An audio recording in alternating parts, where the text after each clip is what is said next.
함께 인사들 나누시죠. 마라나타. 마라나타 뜻이 뭔 줄 아세요? 우리 성도님들은 아세요? 주님이 곧 오십니다. 이런 뜻입니다. 주님이 곧 오십니다. 마라나타. 근데 초대교회 그 성도들의 인사는 마라나타였습니다. 그런데요, 또 한 가지, 난리가 난 게 있습니다. 그, 아시아 쪽에서요, 그러니까 아랍 있는 그쪽 말이죠. 아랍 있는 그쪽에 이제 복음이 다 전해지고, 그쪽에서 이제 유대인들도 예수님을 믿기 시작해서 지금 조금 이제 진행이 되고 있는 중입니다. 그런데, 대표적인 그쪽 일대에 대표적으로 미국과 친하다라고 하는 그 나라가 두 나라가 있는데요. 한 나라는 사우디고 하나는 이스라엘입니다. 알고 계시죠? 사우디하고 이스라엘인데, 지금 이스라엘에요, 내란이 일어나게 생겼답니다. 들어보셨어요? 안 들어보셨어요? 예. 지금 무엇 때문에 거냐면 유대교 근본주의자들이 한 15% 정도 되는 사람들인데, 이 사람들이 원래 이스라엘은 헌법이 없는 거 아십니까? 왜 헌법이 없는 줄을 여러분 이제 상상은 되십니까? 그러면 헌법은 왜 없을까요? 네, 하나님의 법이 있으니까 우리는 헌법이 필요 없다. 그래서 그 합리성과 상식에 따라서만 우리는 법을 판단하면 된다라고 얘기해서 이스라엘은 헌법이 없습니다. 네, 그런데 처음 들어보셨어요? 헌법 없는 것도? 대부분의 나라들은 다 헌법이 있잖아요. 그죠? 근데 이스라엘은 헌법이 없어요. 근데 어떤 문제에 지금 만나게 된 거냐면, 이스라엘에서 그 종교적으로 이제 기도만 하는 사람들의 무리들이 있어요. 기도만 하는 사람들의 무리가 있는데 이 사람들은 군대를 안 가는 거죠. 근데 법에다가 군대를 갔던 사람들이 억울하니까 그 남자도 가고 여자도 가고 다 가잖아요, 이스라엘은. 그죠? 근데 그거 억울해가지고 이거는 너무 불합리하다라 그래서 법에 이제 고발을 한 거예요. 그랬더니 국회의원들이 모여가지고 법을 만들었는데 군대를 안 가도 되는 법을 만든 거예요. 군대를 안 가도 되는 법을 만든 거죠. 왜냐하면 나라를 지키는 방법이 군대를 가서 군인이 되는 방법이 있고 또 하나님께 기도를 하는 방법이 있다. 그래서 하나님께 기도를 하는 사람은 기도를 하면 되지 뭐 굳이 군대 갈 필요가 없다 이렇게 된 거예요. 그랬는데 그 법원에 올라가서 보니까 그 법을 만들었는데 우리로 말하면 이제 헌법재판소 같은 건데요. 거기로 보냈더니 이 법은 잘못됐다라고 내려온 거예요. 국회의원들이 법을 만들었는데 잘못됐다라고 내려오니까 다른 사람들이 억울할 수 있다 이렇게 내려온 거죠. 그래서 국회의원들이 열이 받은 거죠. 그리고 또 한 가지의 문제들이 또 있는데 이것도 또 유대교 근본주의하고 이게 관계가 있는 건데 어쨌든 그런 모양으로 자꾸 유대교의 종교를 지키려고 하는 사람들하고 그다음에 그냥 일반적으로 나는 유대인이긴 하지만 이스라엘에서 그냥 합리적인 생각을 갖고 다른 사람들하고 소통하면서 그렇게 살겠다라고 생각했던 사람들하고 자꾸 부딪히는 겁니다. 자꾸 부딪히게 되는데 유대 근본주의자들을 비판하는 사람들이 한 40% 이상이 되고요. 유대교 근본주의자들은 한 15%밖에 안 되는데 지금 현재 세력을 다 잡고 있는 그런 쪽입니다. 그래서 지금 국회의원들하고요. 법을 만드는 국회의원들하고 우리로 말하면 헌법재판소의 그 법원 쪽하고 둘이 지금 국회에서 만약에 이런 법을 만들면 위에서는 이 법을 거부할 수 없다라는 법을 또 새로 만들었어요. 그래가지고 위로 올려보내면 거부를 할까요? 안 할까요? 거부를 할 것 같아요? 그것 때문에 지금 현재 싸웠고 지금 현재 거의 내란 가까이까지 가서 지금 서로 경고를 하고 있고 이스라엘이 지금 난리가 났습니다. 지금 이스라엘의 그 GDP가 한 5만 4천 불 정도 된대요. 우리나라보다 훨씬 많죠. 한 1.5배 이상 되죠. 근데 지금 이스라엘이 큰 위기를 만나게 되면, 제가 왜 이런 얘기를 꺼내냐면, 이스라엘이 큰 위기를 만나게 되면요, 하나님의 편하고 하나님이 아닌 편이 결국 드러나게 될 거다라고 성경은 얘기를 하고 있습니다. 성경은 그렇게 얘기를 하고 있고, 그리고 마지막 전쟁을 준비하는데 온 세상이 다 모여서 하나님을 선택한 사람들과의 전쟁을 하게 될 거다라고 이야기를 하고 있고, 그리고 그 전쟁을 준비를 하게 될 거다. 그런데 그 전쟁이 막 시작되려고 할 그때에, 전쟁이 일어나지는 않고 시작되려고 할 그때에 예수님이 오셔서 깡그리 그 전쟁을 없애버리고 심판하시고 재림하셔서 이렇게 하시겠다라는 내용이 있습니다. 뭐 나중에 여러분들과 함께 그 계시록도 공부를 하고 또 이렇게 하면 알겠지만, 어쨌든 세상 돌아가는 내용이 심상치가 않다라는 거는 그냥 맞는 얘기라 이런 말이죠. 오늘 제가요, 말씀을 혼자 이렇게 쭉 묵상을 이렇게 하다가 갑자기 가슴을 치고 들어오는 말씀들이 있었어요. 가슴을 치고 들어오는 말씀들이 있었는데, 그러면서 이제 긴장이 되는 거죠. 어떤 긴장이 되는 거냐면, 저는 성경 말씀을 쭉 읽어도 그때 엄청 감동을 받은 말씀이 있어도요, 시간이 지나면 조금씩 잊어버리고 또 생각이 안 나고 그런 경우들이 많이 있더라고요. 여러분은 전혀 안 그러시겠지만, 근데 저는 그런 경우들이 이제 가끔 생기기 시작했어요. 근데 오늘 저를 때리고 감동시킨 게 뭐냐면, 늘 생각해 왔던 거예요. 광야를 산다는 것. 그 다음에 오늘 말씀을 준비하면서 사사시대에서 가나안에 산다는 것, 이것의 차이가 과연 무엇인가, 그러면서 계속 저를 파고드는 거예요. 말씀이 계속 파고들었어요. 그러면서 드는 생각이 뭐였냐면, 가나안 땅에 정착을 했다는 사실은, 가나안 땅에 정착했다는 사실은 우리에게는 쓸 모든 것들이, 땅도 있고 물도 있고 그 다음에 가축들도 있고 그 다음에 먹을 식량들도 있고 하나님이 주신 평안들도 있고, 그래서 모든 것들이 다 공급되는 그런 상황들을 얘기를 하고 있고, 그리고 그것들이 아무 부족함 없이 우리 생에서 계속해서 펼쳐지는 그런 것들을 얘기하고 있는 거죠.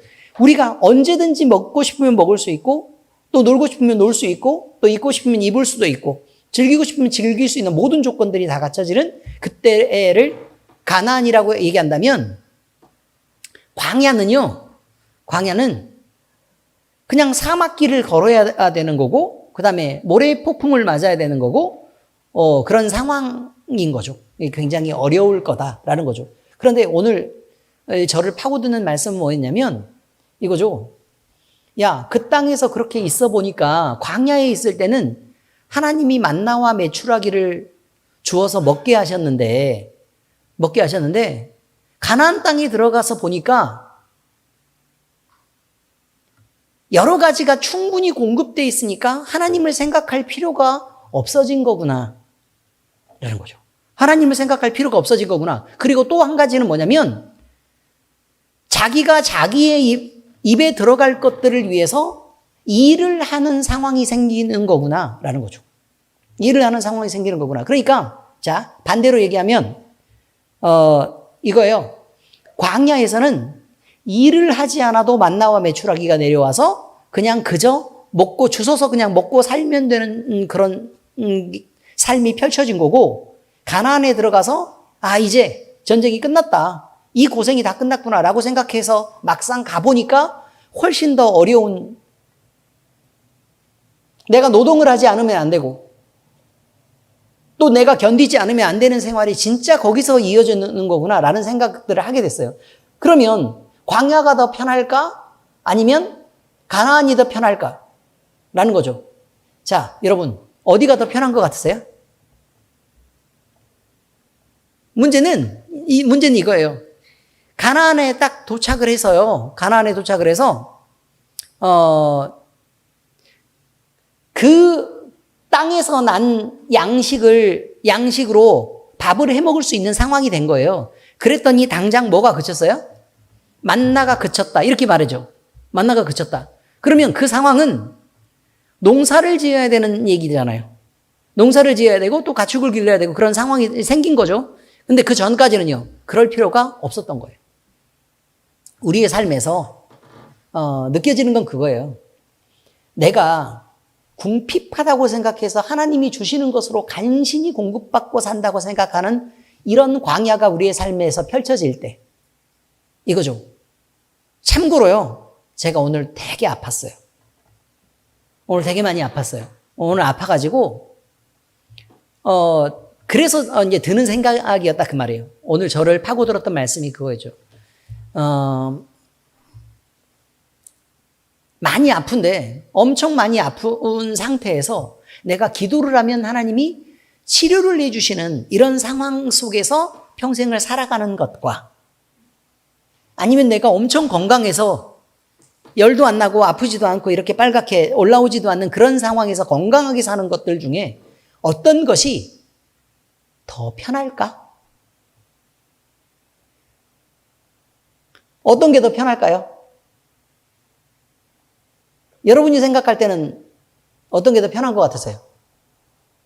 네? 건강한 게 편할 것 같죠?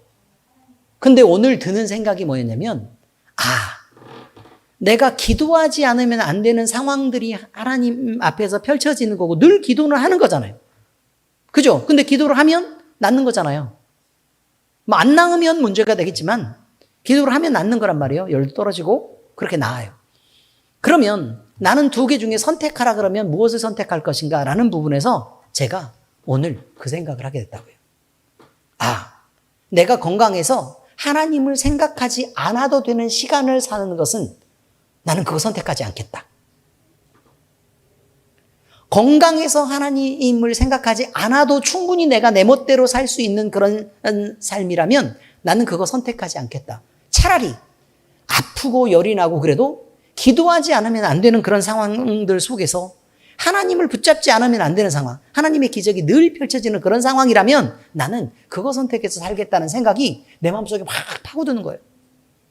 그래서 너무 기분이 좋았어요, 오늘. 기분이 너무 좋았어요. 왜냐면 하나님이 이렇게 나를 적당한 만큼 아프게 하셔서 이렇게 기도를 하게 하시고 늘 하나님의 기적을 날마다 경험하면서 그렇게 살게 하시는 거구나.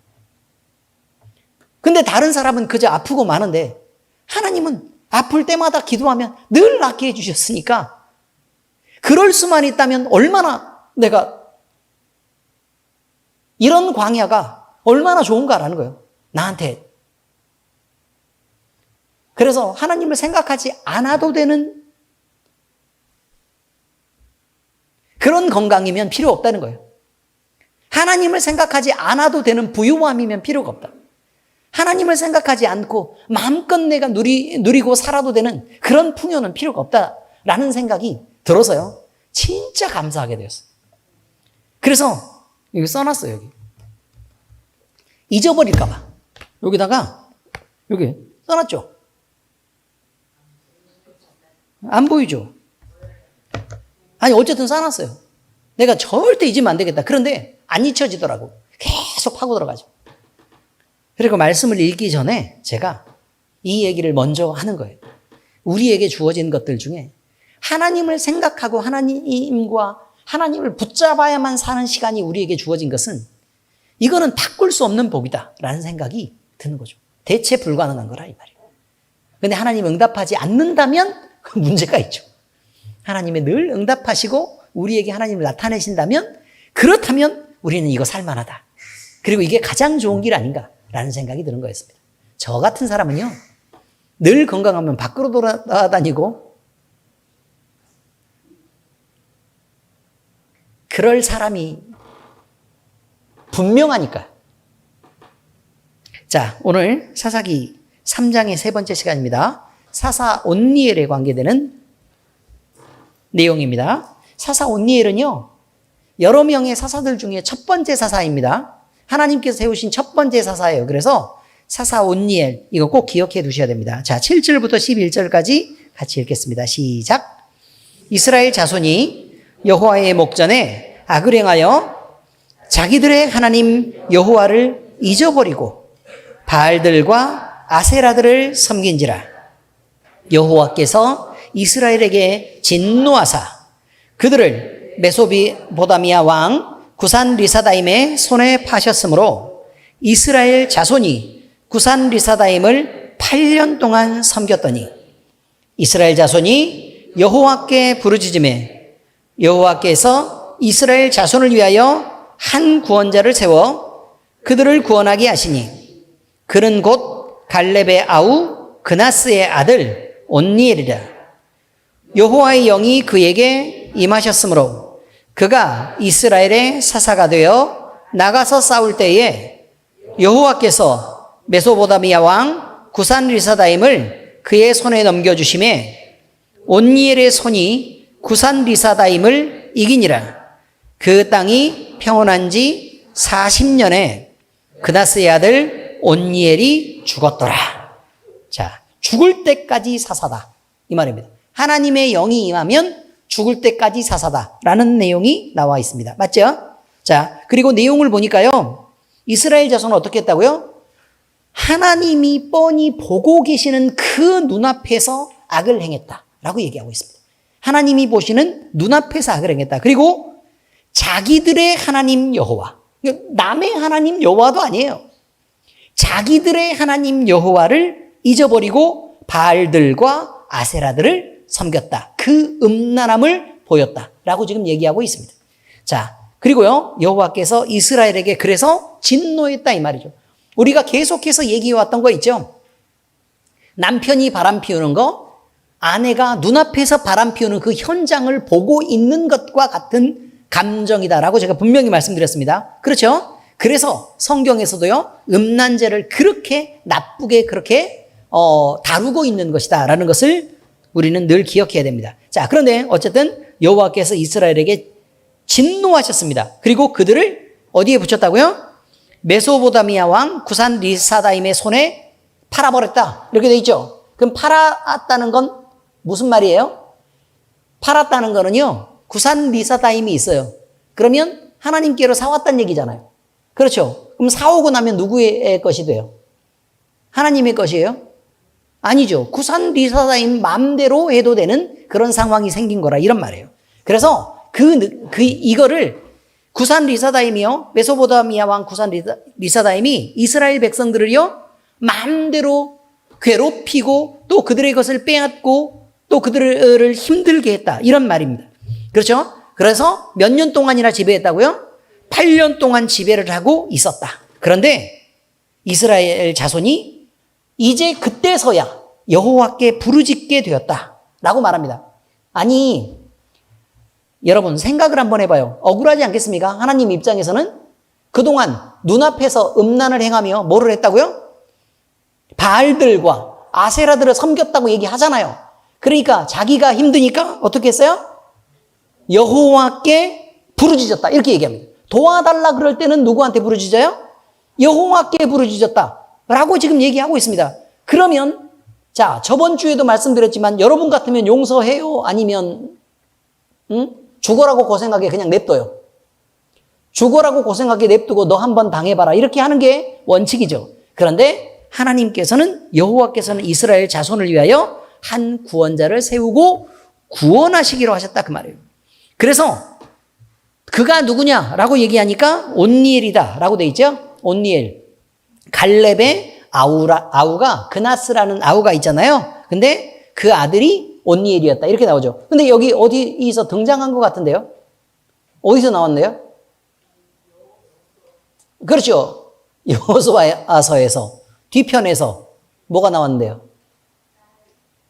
아, 그렇죠. 네, 그 정도까지면 뭐 됐습니다. 어쨌든 그래서 갈렙의 사위가 된 거죠. 네, 갈렙의 사위가 된 것입니다. 자, 그런데요, 이제 그 다음에 나옵니다. 사사로 세워지는 과정은 아주 간단해요. 하나님의 영이 임하면 돼요. 하나님의 영이 임하면 된다고요. 그러니까 하나님의 영이 임해서 이스라엘의 사사가 되는 거예요. 하나님의 영이 임하지 않는데 사사가 되는 법은 없어요. 이해가 되셨어요? 하나님의 영이 임해요. 그러면 하나님의 영이 임했다는 거는요, 하나님의 영이 들어왔죠.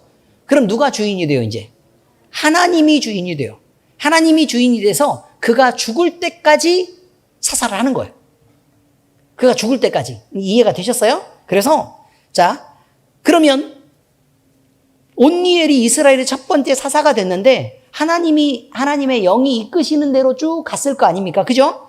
그러니까, 그러면 누구의 명령을 따라서, 사는 게 되는 거냐면, 이스라엘 백성들은 사사가 명령하는 대로 따라서 사는 것처럼 보이지만, 사실은 하나님이 지시하시는 대로 따라서 사는 거다라고 지금 얘기할 수 있다. 이런 말입니다. 그래서 전쟁을 하고서도요, 구산 리사다임을 이기고 승리함으로 그 땅에 이제 그 세력들을 몰아냈고, 그리고 구산 리사다임의 손에서 벗어나서 이제 평화가 다가왔는데 40년 동안이나 평화의 시간이 있었고, 그리고 온니엘이 이제 죽었다. 이렇게 되어 있습니다. 여러분, 여기서요, 온니엘은 나이가 들어가요, 안 들어가요? 나이가 들어가죠. 그럼 늙어요, 안 늙어요? 늙어가겠죠. 그럼 늙으면 힘이 있을까요, 힘이 없을까요? 점점 힘이 없어지면 전쟁을 할 수 있어요, 없어요? 전쟁을 하기가 어려워지겠죠. 그럼에도 불구하고 사사가 끄트머리쯤 돼서 나이가 들어서 기운이 빠지고 늙어지니까 다른 전쟁이 일어나서 힘들어졌더라라고 성경은 얘기하는 법이 없어요. 왜냐하면 사사의 능력에 의지하는 게 아니기 때문에 그래요. 사사를 세웠을 때는 누가 이끄시는 삶이라고요? 하나님이 이끄시는 삶을 살게 되니까 그런 거다. 자, 이렇게 전체 내용을 정리할 수 있다. 이런 말입니다. 여러분, 사사는요, 곤경에 처한 이스라엘을 구원하시기 위해서 하나님이 세우신 구원자를 의미합니다. 자, 그러면 우리가 어려움을 당했을 때요, 이 순서대로 얘기하자면 이렇습니다. 왜 어려움을 당할까요? 왜 어려움을 당할까요? 하나님을 우리에게서 밀어내서 버려버리고, 그리고 무엇을 섬기기 때문에요? 하나님 없는 삶에서 나를 위해 세상을 섬기고, 그 다음에 각종 우상들을 섬기고 귀신들이 이끄는 대로 그렇게 살기 때문에 어려움을 당한다는 것입니다. 근데 문제는 뭐냐면 내가 생각할 때는 마치 내가 신앙적인 것처럼 보인다는 거예요. 내게 별 문제가 없는 것처럼 보인다는 거예요. 자, 여러분이 생각을 할 때도요, 사사시대가 이렇게 있는데 하나님이 어떤 마음으로 이렇게 바알과 아세라를 섬긴 사람들을 용서하셨을까는 생각을 잘 안 해요. 그리고 뭘 하는 거냐면 이스라엘이 고통 중에서 하나님께 부르짖으니까 하나님이 구원하신 것을 먼저 생각한단 말이에요. 그래서 우리는 이런 생각을 하는 거죠. 우리가 살면서 어려움을 당할 때에 하나님께 부르짖으면 그 부르짖음을 듣고 하나님이 우리를 용서하시고 우리에게 회복을 주실 거구나 라는 걸 생각한단 말이에요. 그런데 이거는 철저하게 사람의 입장이에요. 철저하게 사람 편에서 생각하는 거예요. 그러니까 내가 내 편에서만 생각하니까 무슨 생각을 하는 거냐면, 내가 잘못하고 범죄해서 혼날 일이 있어. 그런데 내가 눈치를 이렇게 슬슬 보면서 하나님의 눈을 피해가면서 세상을 사랑하면 안 되는 걸 알면서도 세상을 사랑하고, 내가 함부로 승질을 내면서 막 사람들한테 갑질하고 막 이렇게 나쁘게 살아서는 안 되는 걸 알면서도 그렇게 살고, 각종 못된 짓을 하면서 사람들을 속이고 괴롭히고 내 마음대로 성질대로 그렇게 살아가면서 잘못한 것을 안단 말이에요. 그거는요, 행동이 잘못했던 것 때문에만 하나님이 화를 내시는 게 아니에요. 진노하시는 건. 예를 들어서요, 우리가 식당에 가가지고 서빙하는 친구들이 있단 말이에요. 서빙하는 그런 친구들이 있으면 존중해야 되죠. 다 같이 인격을 갖고 있으니까 존중해야 된다고요. 그런데 내가 돈을 내는 사람이란 말이에요. 음식을 먹고 돈을 내는 사람이에요. 근데 어디서 들은 소리는 있어. 고객은 왕이다. 들어보셨어요? 들어가지고요, 서비스가 기분이 나쁘면 갔다가 엄청 막 혼을 내고 막 이렇게 갑질하고 이렇게 하는 사람들이 있단 말이에요. 실수할 수 있잖아요. 여러분 실수 안 해요? 실수하잖아요. 그런데 이것은 어떻네, 저것은 어떻네, 그러면서 지적질하면서 그렇게 막 혼을 낸단 말이에요. 그러면 그렇게 혼을 낼 때 우리가 이제 이런 생각을 해야 돼요. 내가 용서받은 자로 내가 하나님 앞에서 행동하는 게 바른가 바르지 않은가를 생각을 해야 될 거 아니에요. 그렇지 않습니까? 그런데 대부분은 그런 생각을 안 하고 내가 기분 나빠서 그렇게 하는 거예요. 자기 성질을 못 이기고. 그러면요, 너가 왜 그렇게 행동했어 때문에 그렇게 하나님이 화를 내시는 게 아니고요. 기본은 이거예요. 너는 왜 내 입장을 생각하지 않니? 이거예요. 무슨 의미인지 아시겠어요? 예를 들게요. 자, 지금부터 여러분이 쉽게 이해할 수 있는 예를 들게요.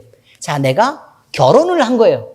근데 내 남편과 함께 같이 어디 밖을 나가가지고 사람들이 모여있는 곳에 가가지고요. 다른 사람들도 만나고 이게 밥도 먹고 그럴 만한 기회가 생긴 거예요. 그래서요, 예쁘게도 차려입고 화장도 예쁘게 하고, 그래서, 나름대로 없는 품위와, 그 다음에 내게 매우 많이 부족한 고급스러움들을 장착한 거죠, 이제. 그래가지고 다른 사람과 어울리러 이렇게 갔는데, 하필 내 옆에 있는 내 남편이 가서 술 마시고 소리소리 고래고래 소리 지르고 막 사람들한테 막 함부로 하고 막 이렇게 승질내고 이러고 다니고 있어요. 그럼 내가 옆에 있는 와이프로서 여러분 창피해요, 안 창피해요? 창피해요? 정말이요? 왜 창피해요? 손가락질하고 같이 욕하면 되잖아요, 남들하고 같이. 아니 모르는 사람처럼 저 사람 왜 그래 막 이러면서 그래서 다른 사람 붙잡고 저 사람 이상한 사람 아니에요? 막 이러면서 얘기하면 되잖아요. 아 왜요? 근데 왜 창피해요? 저 인간이 내 남편이기 때문 아니에요? 무슨 의미인지 아시겠어요? 여러분, 자 다시 말씀드릴게요. 우리가 행동하는 게 있어요. 행동하는 게 있다고요. 우리가 행동하는 것들이 있는데 행동을 다른 사람들이 볼 때 우리가 그리스도인답게 고급스럽지 않단 말이에요. 그리고 함부로 말을 하고 또 함부로 무시하고 함부로 행동한단 말이에요. 그러면 임마누엘의 하나님, 우리와 늘 동행하시고 우리 안에 계시는 하나님이 같이 우리와 있으면서 어쩔 줄을 몰라 하는 거죠. 왜요? 그 행동을 했기 때문에 그 행동이 잘못돼서이기도 하지만 그리스도인이라는 그 이름과 하나님과의 관계 때문인 거예요. 여러분이 창피한 건 그 남자의 아내이기 때문에 창피한 거라니까요. 이해가 되셨어요? 자, 그러면 우리가 잘못한 것은, 우리가 잘못 행동하는 것은 그리스도인이라고 예수 그리스도의 이름을 달고 그렇게 행동하면 예수님이 창피하잖아, 사람들 앞에.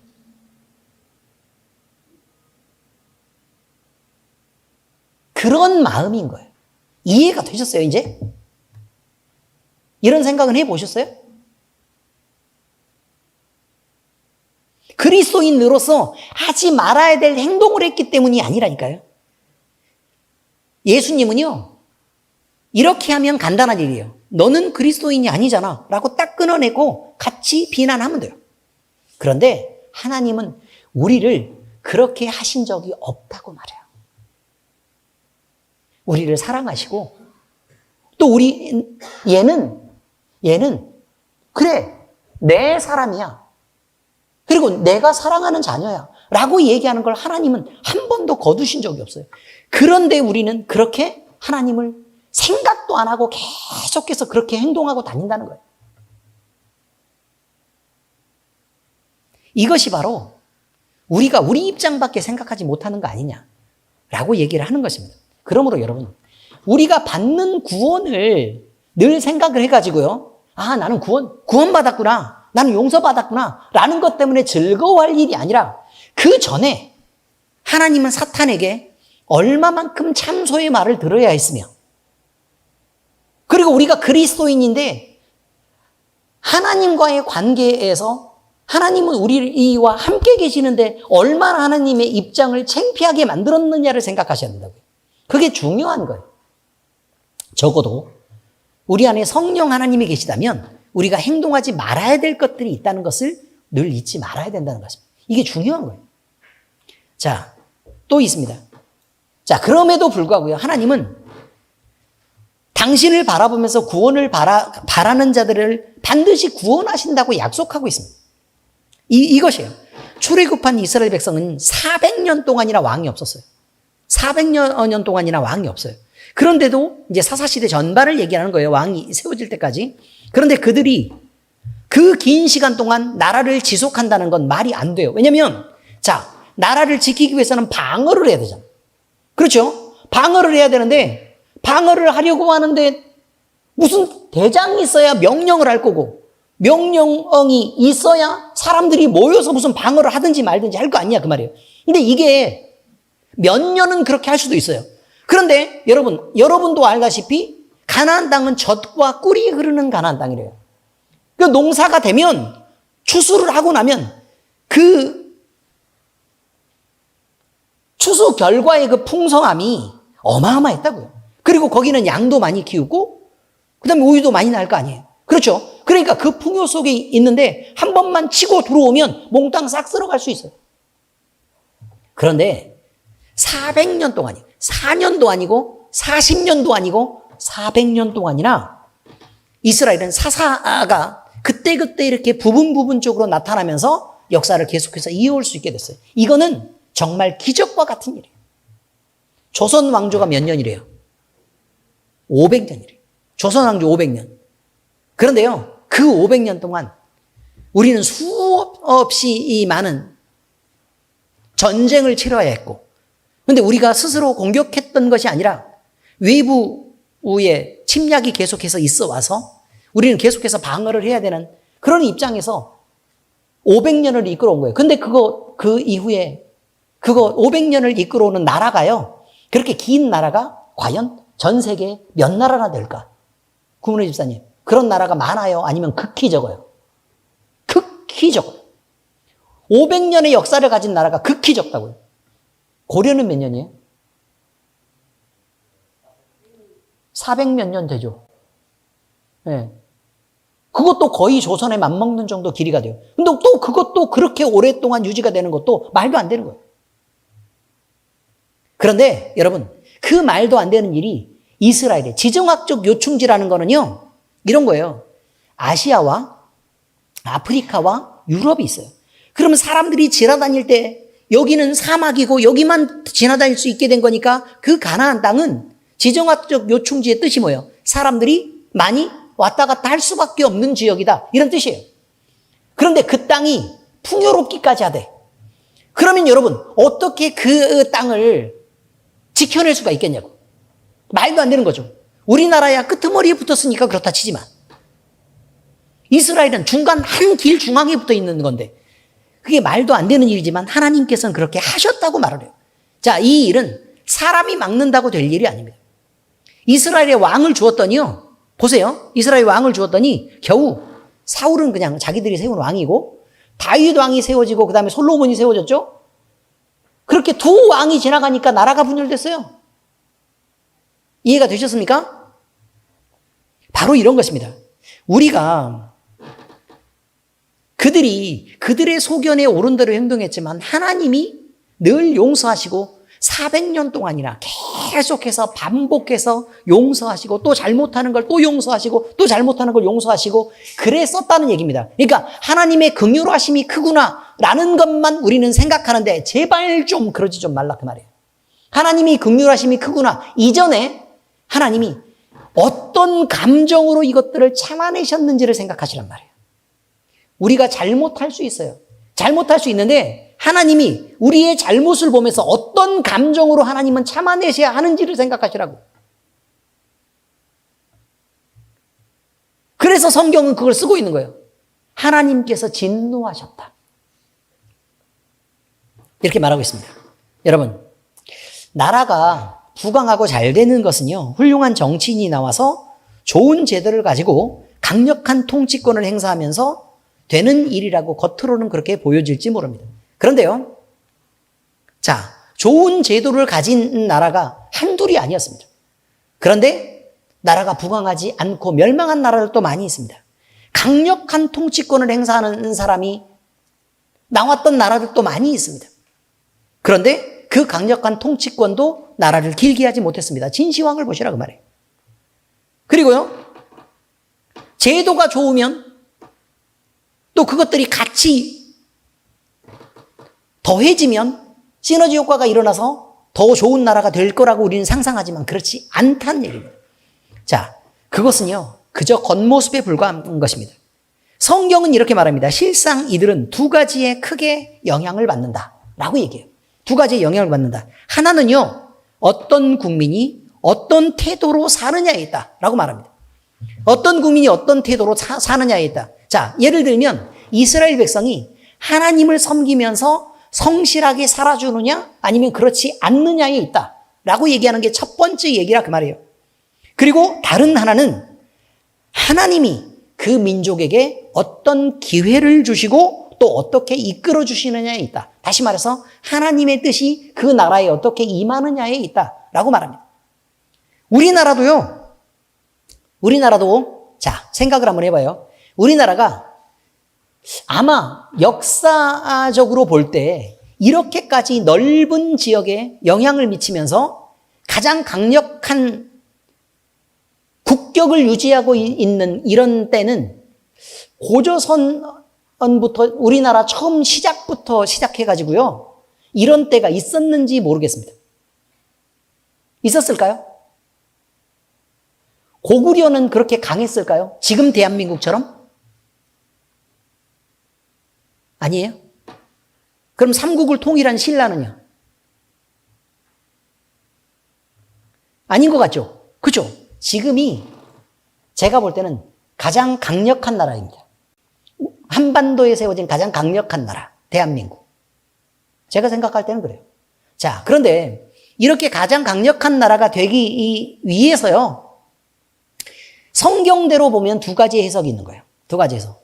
첫 번째, 우리는 어떤 태도로 사는 사람들인가라는 게 중요하다 그 말이에요. 하나님을 향해서 우리가 기독교를 받아들이면서 다른 나라에는 전혀 없었던 기도의 대부흥운동이 일어났었고 그 다음에 큰 성령운동이 일어나면서 하나님의 마음을 기쁘게 했었던 것이 한 가지인데요. 그것과 함께 게으르게 살지 않았다는 거예요. 열심히 최선을 다해서 살았던 우리의 선배들이 있었다. 그래서 그들이 하나님 앞에서 성실하게 살고 또 열심히 살았던 결과로 우리는 이만큼을 누릴 수 있게 됐다라고 얘기하는 게 첫 번째입니다. 두 번째는요, 우리가 신앙으로 하나님 앞에서 바르게 아무것도 모르고 못 배운 사람들이니까 그저 예수 천당만 알고 살았음에도 불구하고 그냥 하나님은 그것을 기쁘게 보셨다는 거예요. 잔머리 안 쓰고 그저 우직하게 하나님을 향해서 그것이 전부인 줄 알고 내가 잘 모르지만 그저 나는 하나님을 섬기겠다라고 생각했던 신앙의 선배들이 깔아놓은 그 기초 때문에 우리가 지금 이렇게 좋은 것들을 누리고 사는 거 아니냐 이 말이죠. 저 어렸을 때는요, 양말에 구멍 나면요 창피했어요. 왜냐면 없이 사는 거 티 날까 봐. 양말에 구멍 나는 거. 그래서 막 몇 번을 꿰매서 신고 막 이렇게 그렇게 했었습니다. 근데 요즘에는요, 양말에 구멍 나도요 별로 창피하지 않아요. 왜요? 구멍이 났나 보지, 얇으니까. 그렇지 않습니까? 뭐 없이 사는다고 생각해요? 요즘에 양말 구멍 났다고? 양말 하나 사실 돈이 없어가지고 양말에 구멍 나서 신구나. 이게 아니고 얼마나 바빴길래 저걸 신고 왔냐? 라는 생각이 드는 거죠. 저희 정영숙 성도님 봤어요. 이권준 성도님. 둘이요. 한 명은 양말에 빵꾸나고요. 한 명은 양말을 짝짝이로 신고 왔어요. 근데요, 아무리 봐도 없어서 그렇게 신은 것 같지 않아요. 그 나름 귀엽고 또 잘 어울리고 그냥 그렇더라 이 말이죠. 여러분, 이게 맞는 말이에요. 이런 여러 가지들 말이죠. 우리가 받았던 기본적인 혜택이나 아니면 하나님이 베푸셨던 일에 대한 감사를 잊고 있다면 우리는 이스라엘 백성과 동일한 거예요. 그리고 하나님의 마음을 생각하지 못한다면 그거 역시 이스라엘 백성과 똑같잖아요. 근데 뭐가 더 낫길래 우리는 이것을 이렇게 배우면서 우리의 삶의 태도는 문제가 없는 것처럼 그렇게 스스로 자부심을 갖고 당당하냐 이런 말입니다. 자, 다음 이야기입니다. 하나님은요, 고통을 주어서라도 자기 백성을 하나님께로 돌아오게 하시는 분이 하나님입니다. 왜냐하면 그게 가장 좋은 것이기 때문에 그래요. 가장 좋은 것이기 때문에. 여호수아가 죽은 이후로 시간이 점점 지남에 따라서요, 이스라엘 백성들은 하나님을 완전히 잊어버렸다라고 성경이 그렇게 기록됩니다. 그리고 자기의 소견에 오른 대로 행했다. 자, 그래서요, 그들은 어떻게 했냐면 미처 정벌하지 않았는데, 하나님이 정복하라고 얘기했는데 정벌하지 않았던 그 이방 족속 사이로, 가나안 민족들 사이로도 그렇고 이방의 습관들을 따라서도 그렇고 그들 속으로 스스로 선택해서 들어갔다고 얘기합니다. 마치 멸망한 소돔과 고모라 속으로 롯의 가족이 그냥 들어가고 싶어 했던 것처럼 그냥 그랬다는 거예요. 그리고요, 그들 속으로 들어가서 보니까 그들과 어울리고 싶은 거예요. 어울리고 싶은 거. 그래서 자기의 마음을 열어놓고 그들에게 잘 보이려고 노력했습니다. 잘 보이려고 노력하다 보니까 그들의 습관을 배운 거예요. 그들의 습관을 배우다 보니까 그들이 하는 것들을 따라서 하게 되는 것입니다. 따라서 하다 보니까 결국 그들은 우상을 섬기게 됐고, 그리고 마치 그들화되어서 서로 아들과 딸들을 주고받으면서 통혼을 하게 됐고, 그들 사이에서 난 자식들은 하나님을 못 배우고 바알과 아세라를 배우게 되면서 결국은 우상을 섬기는 쪽으로 완전히 치우쳐서 가버리지 않았냐, 이런 말이에요. 그래서 결국 하나님의 진노를 스스로 산 것이라 이렇게 지금 얘기하고 있습니다. 그러면 하나님은 그대로 살게끔 내비두는 것이 하나님다우신 것인가? 우리를 위해서 정말 좋은 것인가? 그 말이에요. 이스라엘 백성들을 위해서도. 여러분 생각을 한번 해봐요. 자, 이스라엘 백성들이 있어요. 그 이스라엘 백성들이 있는데 건강하고 돈 잘 벌고 소와 양이 풍부하고 이렇게 해서 부자로 잘 살면서 바알과 아세라를 섬겼어요. 그리고 나서 인생이 그렇게 길지 않으니 늙어서 죽었어요. 자, 그럼 어떻게 돼요? 지옥 가죠. 됐죠? 자, 그런데요, 바알과 아세라를 섬기는 게 잘못된 것을 하나님이 가르치시면서 혼내서라도 하나님을 가르치는 거예요. 하나님을 가르쳐서 하나님을 떠나지 못하게 하고 붙잡아 두는 거죠. 그러다가 우연히 잘 죽게 됐어요. 그럼 어디 가요? 천국 가죠. 영원한 천국에 가요. 그러면 하나님은 어떻게 하셔야 우리에게 유리하게 행동하셨냐, 그 말이에요. 그렇죠. 혼내서라도 바르게 하는 게 하나님이시다, 이 말이죠. 그래서요, 우리는 늘 생각을 해야 돼요. 우리가 살아가면서 고통을 당하는 때도 있어요. 근데 그 고통을 당하는 것은 자기 소견에 옳은 대로 행하기 때문에 그래요. 사사기를 보면 그냥 그런 거예요. 그런데 어른만 고집이 세가지고 그런 줄 아세요? 본뒤 죄인인 인간은 어린 아이라고 할지라도 벌써 말만 배우기 시작하면 누구를 지적하기 시작하냐면 자기를 바르게 하려고 가르치고 있는 부모를 지적하기 시작해요. 아기가 돼요. 애가 3살만 되죠? 여러분 경험했는지 모르겠지만 엄마는 왜 그래? 아빠는 왜 그래? 라고 당장 얘기하기 시작해요. 안 그렇습니까? 그리고 이건 잘못해서, 이건 저거 잘못했어를 계속 얘기한다. 아빠 볼을 꼬집고 엄마 얼굴을 때리고 그래요. 그렇다고요. 그리고 뭐라고 엄마 아빠가 뭐라고 시키죠. 그럼 자기 마음에 맞지 않으면 고집을 피우고 바닥에 눕고 울고 때를 쓰고 하는 것들이 사람이라는 거예요. 그게 사람이에요. 어른만 그렇다고요? 애도 그래요. 애는 뭘 몰라서 그런다고요? 그럼 나이가 들으면 어른은 그러면 말 잘 듣는다고요? 이제 철 들어가지고? 더 안 돼요. 나이가 들면 들수록 더 어려워요, 그게. 여러분, 이런 아집은 누구나 있어요. 그런데요, 언제 고집을 꺾냐면 인생을 살다가 너무 힘들어서 도저히 내가 내 지혜나 내 힘으로는 어떻게 해볼 도리가 없으면 그때 하나님을 바라보게 돼요. 그리고 내가 지금까지 살아온 게 혹시 잘못된 게 있는지를 생각한다고. 하나님은 그때에 가르치시는 거예요. 이렇게 어려움을 통해서라도 누구를 가르친다고요? 하나님을 가르쳐요. 하나님을. 그래서 결국 우리가 영혼까지 망하게 하지 않기 위해서 하나님은 노력하신단 말이에요. 근데 그게 하나님 입장에서는 매번 마음 편한 게 아니라 그 말이죠. 그럼에도 불구하고 우리를 사랑하시기 때문에 늘 그 어려움들을 우리에게 베푸시고 또 이끌어 가시고 그래서 견인하신다라는 말이 있는 거라는 걸 늘 생각해야 됩니다. 하나님이 우리를 부르셨어요. 근데 우리가 생각을 한번 해봐야 돼요. 누구나 그럴까라는 거죠. 누구나 그럴까? 지금 사실 어제 한 3일 됐나요? 이건주 성도님이 우리 집에 와가지고 이야기를 한 게? 그죠? 그쯤 됐죠. 그런데요, 우리 그때 그 얘기 했어요. 여러분이 밖에 나가가지고 남의 새끼가 식당에서 막 뛰어다니면서 막 소리 지르고 막 이렇게 해요. 목욕탕에서 막 난리를 피우고. 자, 그러면 여러분은 가가지고 따끔하게 혼을 내서 바로 가르치죠? 식당에서 공공장소에서 절대 그러면 안 된다. 그렇게 하세요? 왜 안 해요? 남의 자식이잖아요. 남의 자식이네요. 그럼 내 새끼가 그러면요? 홍군형을 내죠. 왜요? 내 새끼니까요.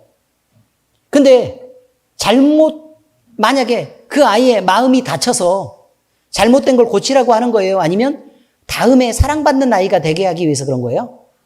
다음에 사랑받는 아이가 되게 하기 위해서 그냥 그렇다고요. 그냥 그런 거라고요. 이제 우리가 생각을 한번 해보는 거예요. 하나님이 계세요. 하나님이 계시는데 구원받는 자녀들이 있고요. 그 다음에 하나님을 외면하고 버림받은 자녀들이 있어요. 버림받는 자들이 있어요. 이해가 되셨어요? 그러면 하나님은요, 믿음의 외인들에게, 다시 말해서 믿음의 불꽃이 없는 자들에게는 별 관심을 두질 않아요. 그가 무슨 잘못을 하고 모욕을 하든 어쩌든, 아니면 죄를 짓든 말든, 그들이 하나님을 마음으로부터 거부할 때 별 관심이 없다 이 말이에요. 이해가 되셨어요? 근데 왜 나만 그렇게 인생에서 어려움을 당해야 될까? 왜 나만 그렇게 힘든 일을 당해야 될까? 왜 나만 하나님은 자꾸 혼내실까? 라는 걸 수많은 선지자들이 질문했어요. 그 질문에 대한 결과가 뭔 줄 아세요? 너는 내가 사랑하는 새끼지 않냐? 내 새끼니까 혼내지. 사랑하지 않는데 어떻게 혼을 내냐? 그리고 쟤네는 나 가르쳐도 어차피 쟤네는 안 믿을 거야. 소용도 없어. 너는 나를 가르쳐야 될 이유가 있자. 너를 사랑하는 아버지고 너를 창조하시고 너를 조성하신 창조주가 아니냐. 그러니 알아야지. 알아야 믿고 또 알아야 섬길 거 아니냐. 라고 얘기한단 말이에요. 여러분, 우리가 고난을 받는 것은 매우 특별한 대우를 의미하는 거예요. 하나님께서 우리에게 고난을 주시는 건 매우 특별한 대우를 의미하는 거여서 하나님이 주시는 고난은 세상을 살다가 내가 실수해서 하는 거 말고 하나님이 우리에게 고난을 주셔서 하나님을 바라보게 하시는 그 일은 하나님이 얼마나 우리에게 집착하고 계시는지를 보여주는 거예요. 그러므로 우리는 이것을 잊지 말아야 된다는 거예요. 하나님이 결국 우리를 하나님께로 돌아오게 하기 위해서 계속 그렇게 하고 계시는 거구나. 우리를 하나님 앞에서 잘 되게 하기 위해서 그렇게 하시는 거구나. 이런 거예요. 그래서 하나님의 백성은 하나님께로 돌아가야 그 일이 끝나는 거예요. 돌아가야 끝나는 거예요. 그들이 자기의 자리에서 하나님과 화평해야 되는 거예요. 하나님을 섬기는 자가 돼야 되는 거예요. 그리고 예배하는 자로 살아내야 되는 거예요. 그렇게 돼야 하나님의 자녀로서 바른 자세로 서 있는 것이 되고, 그러면 하나님이 그들에게 복을 주실 것이고, 그들이 복을 받을 때는 그들이 선 땅도 복을 받고 그들의 주변도 복을 받고 그들이 만나는 사람도 복을 받고 그들이 사는 모든 시간들이 복되게 된다. 그런 말이죠.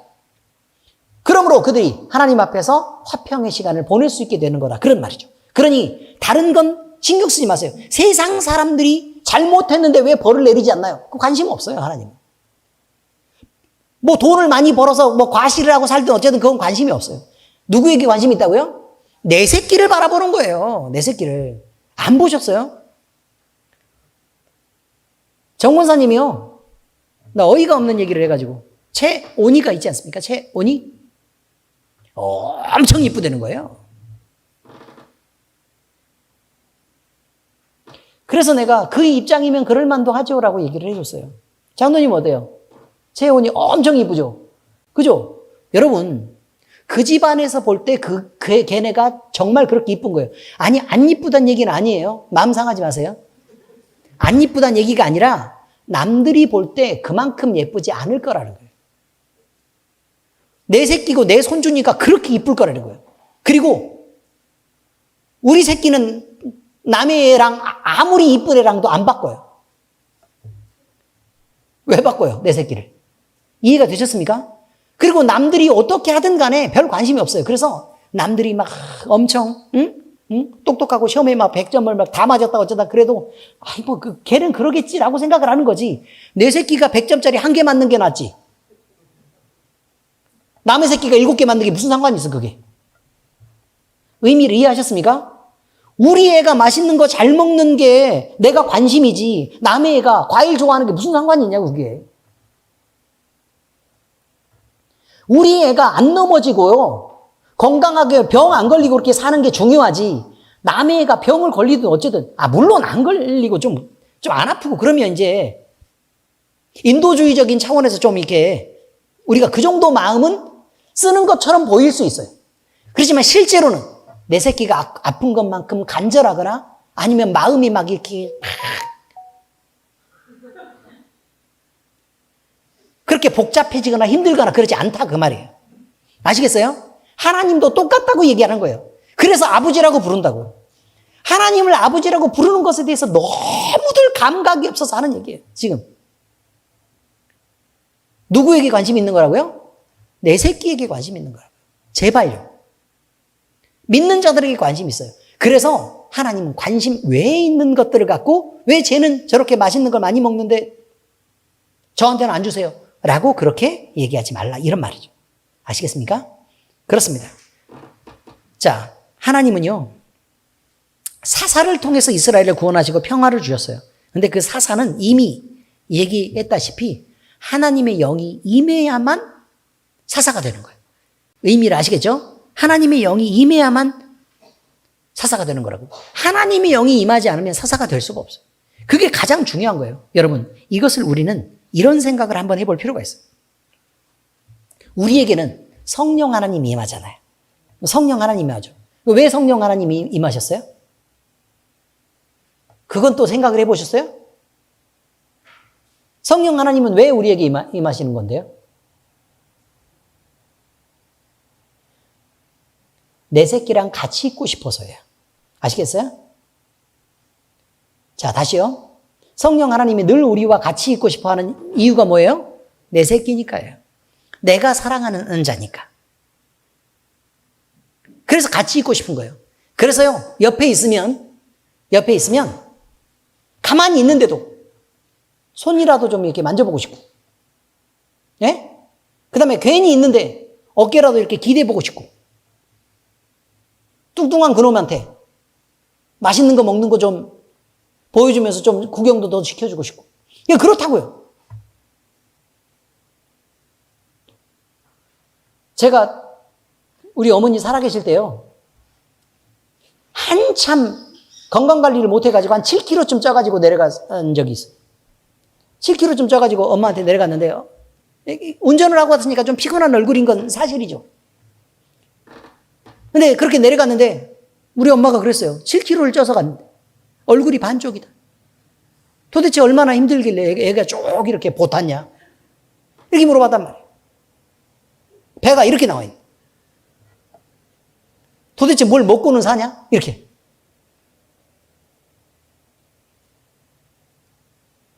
하나님의 마음이 그렇게 보인다는 것입니다. 그러니 우리가 먹을 걸 그렇게 걱정하는데도요, 먹을 걸 그렇게 걱정하고 우리는 어떻게 살까 막 이렇게 하잖아요? 그죠? 근데 하나님의 마음은 그거예요. 우리가 늘 누리고 잘 살아도 아이고 낀니는 잘 먹고 사냐? 이러면서 또 이것저것 베풀어 주세요. 그래서 예수 믿으면 부자 되는 거라고. 그런 거를 아셔야 된다고요. 하나님 믿으면 다 부자 된다고 말하지 않아요. 하나님 성경에서 그렇게 말하지 않아요. 그냥 내 안에 들어와 있어라. 그리고 내가 가진 이 넉넉함으로 그냥 살아라. 라고 말씀을 하시지만 믿어야 부자 된다라고 얘기하지 않는다고요. 그런데도 늘 믿는 자들은 어떻게 했어요? 제일 부자로, 역사적으로 보면 늘 부자로 살게끔 하셨어요. 왜냐하면 하나님이 가진 게 너무 많아서 그런 거예요. 그리고 우리는 그 집 자식이라 늘 상속을 받기 때문에 그런 거라고. 하나님은 조금 나눠주시는데 손이 너무 커요. 하나님은 조금 살피시는데도 규모가 너무 커가지고 우리가 그냥 감당하기에는 그냥 이게 돈에 묻혀 죽을 것 같고 이제 그렇게 되는 그런 상황들을 우리는 늘 꿈꿔도 괜찮다고 얘기하는 거예요. 단 우리가 정확하게 믿음 안에서 하나님과 화평해야 된다는 얘기를 계속하고 있는 것입니다. 여러분, 이것입니다. 우리가 주의 백성이 되고 주의 자녀로서 산다는 것은 이렇게 당당한 일입니다. 그러므로 여러분, 우리는 우리 주님의 영광을 위해서 우리 자신을 드리고 또 그렇게 살아야 될 필요가 있다는 것을 우리는 늘 잊지 않았으면 좋겠습니다. 고린도전서 10장 31절 같이 읽어보실까요? 시작. 그런즉 너희가 먹든지 마시든지 무엇을 하든지 다 하나님의 영광을 위하여 하라. 소율이 문답. 사람의 제일이 되는 목적이 무엇입니까? 라고 묻습니다. 그때 하나님을 영화롭게 하는 것과 영원토록 그를 즐거워하는 것이라고 성경은 정리가 되어 있습니다. 여러분, 요한복음 17장 22절에서 24절까지 같이 읽어볼까요? 시작. 내게 주신 영광을 내가 그들에게 주었사오니 이는 우리가 하나가 된 것 같이 그들도 하나가 되게 하려 함이니이다. 곧 내가 그들 안에 있고 아버지께서 내 안에 계시어 그들로 온전함을 이루어 하나가 되게 하려 함은 아버지께서 나를 보내신 것과 또 나를 사랑하심 같이 그들도 사랑하신 것을 세상으로 알게 하려 함이로소이다. 자, 여기 멈춰야 돼요. 자, 지금 무슨 말이냐면요. 예수님이 계시고요. 우리가 있고 하나님이 계시다고요. 하나님이 예수님을 얼마나 사랑하셨길래 하나님이 예수님 안에 있기를 원하셨겠냐 이 말이죠. 또 예수님이 우리를 얼마나 사랑하셨길래 예수님이 우리 안에 계시려고 하시냐 이 말이죠. 자, 그런데 예수님이 이렇게 하신 것은 하나님이 우리를 그렇게 사랑하셨기 때문에 예수님까지 주신 것을 이들이 알아야 될 텐 말입니다. 아버지라고 얘기한 거예요. 도대체 하나님은 얼마나 이 사람들을 사랑했길래 예수님까지 내어주셨습니까? 라는 거를 알았으면 좋겠어요. 라고 얘기한 거라 이 말이죠. 대충 이해하셨습니까? 계속합니다. 아버지여, 내게 주신 자도 나 있는 곳에 나와 함께 있어. 아버지께서 창세 전부터 나를 사랑하심으로 내게 주신 나의 영광을 그들로 보게 하시기를 원하옵나이다. 그러니까 무슨 말이냐면 아버지, 내가요 믿는 자들 말이죠. 우리를, 이 성도들을, 교회를 얼마나 사랑하는지 아시죠? 근데 하나님께서 그 아버지의 모든 영광을 예수님께 주셨잖아요. 그죠? 이 영광을 나 혼자 그저 보고 누리는 것이 아니라 이들도 모두 다 함께 끌고 가서 그곳에서 같이 누릴래요? 라고 얘기하는 거예요. 이것이 우리를 구원하신 목적이란 말입니다. 사사온니엘을 통해서요, 이스라엘 백성들이 구원을 얻었습니다. 그런데 여러분, 이 구원은 창피한 것입니다. 하나님을 배신하고 죽으라고 우상 섬기고 영적인 음란을 그 하나님의 목전에서 행하다가 지 힘드니까 와가지고 살려달라고 빡빡 비는 거를 하나님은 그들을 사랑하시는 걸 못 견뎌서 마음이 상하고 찢어지고 아파도 그들을 구원하시기를 기뻐하셨다 이 말이에요. 그래서 사사를 세워서 그들을 구원하셨다라고 얘기를 하고 있는데 뭐가 그렇게 좋다고 다들. 우리는 우리의 잘못된 것들을 먼저 바라보고 하나님 앞에 그것들을 온전하게 회개하는 모습으로 나아갈 수 있어요. 그래야 주의 마음을 이해하는 자들이 될 것입니다. 기도하겠습니다. 하나님 아버지, 우리 하나님께서는 우리를 얼마나 사랑하셨든지 그 사랑을 참을 수가 없어서 우리를 향해서 늘 눈길을 돌리시고 그 시선을 뗀 적이 없음을 우리는 늘 알고 있습니다. 각종 좋은 것들을 베풀어 주시고 그 중에 예수님을 우리에게 구주로 주셔서 우리로 구원받게 하셨사오니 아버지 하나님께 미안하고 죄송한 마음과 또 그 거룩한 영광을 하나님 앞에 올려드립니다. 주의 이름을 찬양하며 우리가 늘 주님 안에 있음을 인하여 기뻐하고 또 주 앞에 영광을 올려드립니다.